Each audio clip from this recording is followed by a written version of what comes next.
1.5 কোটি প্রবাসীদেরকে অবহেলা করার কোনো সুযোগ নেই। তাদের ন্যায্য ভোটাধিকার অবশ্যই দিতে হবে এবারই আসন্ন জাতীয় নির্বাচনে। বর্তমান অন্তর্বর্তীকালীন সরকারের প্রতি প্রবাসীদের আকুণ্ঠ সমর্থন আছে। সফল গণঅভ্যুত্থানের মাধ্যমে 53 বছর পর দেশ গড়ার এবং দেশ গড়তে উপযুক্ত প্রতিনিধিদের ম্যান্ডেট দেওয়ার এক সুবর্ণ সুযোগ এসেছে।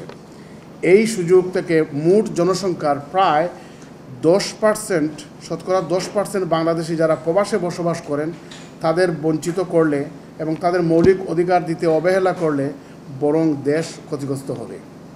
পৃথিবীর প্রায় 120টি স্বাধীন ও সার্বভৌম দেশ আছে যাদের একটি রাষ্ট্রের মোট জনসংখ্যা 1.5 কোটি হবে না।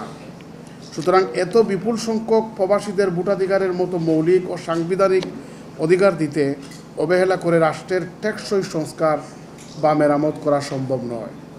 1.5 কোটি প্রবাসীদের সন্তুষ্ট করুন, তাদের মৌলিক ও সাংবিধানিক অধিকার নিশ্চিত করুন। তার বিনিময়ে দেখবেন প্রবাসীরা আরও কোটি কোটি ডলার রেমিটেন্স পাঠিয়ে দেশের অর্থনীতি চাঙ্গা করে দেশকে অনন্য উচ্চতায় নিয়ে যাবে।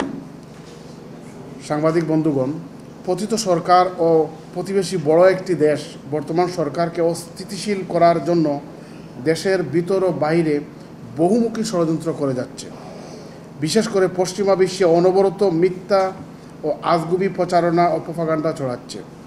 প্রতিবেশী বড় দেশের লবি পাওয়ার, কানেকশন, যোগাযোগ, ডায়াসপোরা অনেক বড় ও ব্যাপক। এগুলোর মোকাবেলা বর্তমান অন্তর্বর্তীকালীন সরকারে একার পক্ষে সম্ভব নয়।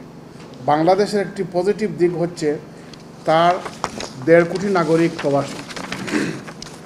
তাদের মৌলিক অধিকার দিয়ে দেশের নীতি নির্ধারক বাছাইয়ের কাজে সম্পৃক্ত করলে তারা দেশের বাইরে বাংলাদেশের জন্য এবং বাংলাদেশের ইমেজ বাড়াতে একজন আনঅফিশিয়াল অ্যাম্বাসেডরের ভূমিকা পালন করতে পারেন। গত ডিসেম্বরে প্রবাস থেকে একটি বিশেষজ্ঞদের ডেলিগেশন সাক্ষাৎ করেছিল মাননীয় প্রধান উপদেষ্টা প্রফেসর ডক্টর ইউনুস এবং ডক্টর বদিউল আলম মজুমদারের নেতৃত্বাধীন পুরো নির্বাচন সংস্কার কমিশনের সাথে। আমিও ছিলাম ওই ডেলিগেশনের সদস্য। প্রবাসীদের ভোটাধিকার নিয়ে তাদের সাথে বিস্তারিত আলাপ আলোচনা হয়েছিল। গত পরশু মাননীয় প্রধান নির্বাচন কমিশনার ও নির্বাচন কমিশনার এর সাথে বিস্তারিত আলাপ ও মত বিনিময় হলো। সবাই প্রবাসীদের ভোটাধিকার দিতে দৃঢ় প্রতিজ্ঞ। এটা যদি হয় তাহলে আসন্ন নির্বাচনে প্রবাসীদের ভোটাধিকার নিশ্চিত করতে অসুবিধা কোথায়? শুধু প্রয়োজন সত্যিকারের সদিচ্ছা ও সেই সদিচ্ছা পূরণে যথাযথ কমিটমেন্ট, প্রয়োজনীয় রিসোর্স ও যোগ্য লোক।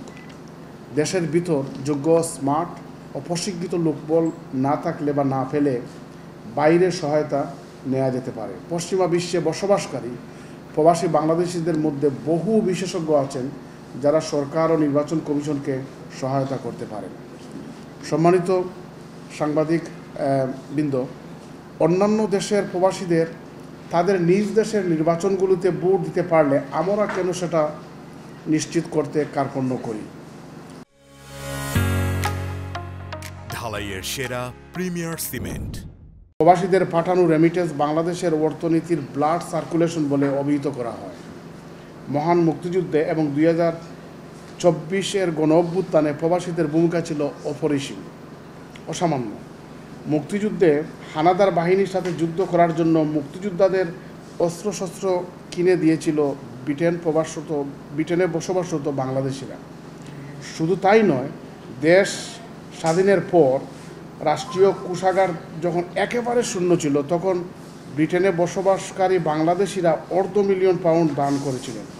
এমত অবস্থায় ফ্রান্সের পার্লামেন্টে তাদের প্রবাসীদের জন্য 11 জন এমপির বিধান থাকলে প্রবাসী বাংলাদেশিরা তো সেটা চাচ্ছেন না।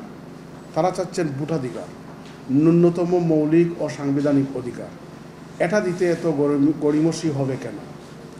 বর্তমান অন্তর্বর্তীকালীন সরকার ক্ষমতায়, তারাই পারবেন প্রবাসীদের ন্যায্য অধিকার নিশ্চিত করতে। তারা ক্ষমতায় এসেছেন একটি সফল গণঅভ্যুত্থানের মাধ্যমে, যার সক্রিয় অংশীজন ছিল 1.5 কোটি প্রবাসী। অন্তর্বর্তীকালীন সরকারের পলিটিক্যাল কোনো ব্যাগেজ নেই। তাদেরকে অন্য কাউকে খুশি করতে হবে না। রাজনৈতিক দল বাইরে থাকতে যা বলে অনেক সময় ক্ষমতায় গিয়ে তা ভুলে যায়। আর এজন্যই তো 1.5 কোটি প্রবাসীদের এই ন্যায্য দাবিকে মূলা ঝুলিয়ে রাখা হয়েছিল বিগত 54 বছর ধরে। সুতরাং আর দেরি নয়, প্রবাসীদের ভোটাধিকার দিতে হবে, নিশ্চিত করতে হবে ভোট প্রদান আসন্ন জাতীয় নির্বাচনে। এটা বাংলাদেশের প্রায় 1/10 অর্থাৎ 1.5 কোটি প্রবাসীদের প্রাণের দাবি।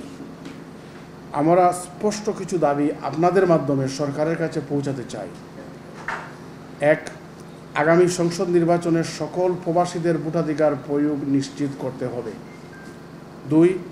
প্রবাসীদের ভোটাধিকার প্রয়োগ নিশ্চিত করতে নির্বাচন কমিশনের দৃশ্যমান তৎপরতা আমরা দেখতে চাই। 3. প্রবাসীদের ভোটার তালিকা প্রস্তুতির কাজ শীঘ্রই শুরু করতে হয়েছে দেখতে চাই। প্রবাসীদের ভোটার তালিকা প্রস্তুতির কাজ শীঘ্রই শুরু হয়েছে তা আমরা দেখতে চাই। প্রবাসীদের এনআইডি কার্ড প্রদানের পর ভোটার তালিকা প্রস্তুত করতে গেলে আগামী নির্বাচনে প্রবাসীরা ভোট দিতে পারবেন না। তাই ভোটার তালিকা প্রস্তুতির সহজীকরণ করা দরকার। বাংলাদেশে পাসপোর্ট, ফরেন পাসপোর্টের নো ভিসা রিকোয়ার্ড স্টাম্প, জন্ম সনদ, এসএসসি সার্টিফিকেট সহ যে কোনো পাবলিক ডকুমেন্টে বাংলাদেশি নাগরিকত্ব দেখায় তা দেখিয়ে ভোটার তালিকা তৈরি করা দরকার। 4. প্রবাসীদের ভোটার তালিকা প্রণয়ন ও ভোটাধিকার নিশ্চিতকরণে প্রবাসে বসবাসরত বাংলাদেশিরা হচ্ছেন আসল স্টেক হোল্ডার। তাই তাদের পরামর্শ ও প্রবাসী বিশেষজ্ঞদের মতামত নেয়ার জোর দাবি জানাচ্ছি। 5. ব্রিটেনে বাংলাদেশ হাই কমিশনারকে রিটার্নিং বা প্রিজাইডিং অফিসার নিযুক্ত করে প্রয়োজনীয় বুথ সরবরাহ করে ফিজিক্যাল ভোটের ব্যবস্থা নিশ্চিত করার দাবি জানাচ্ছি।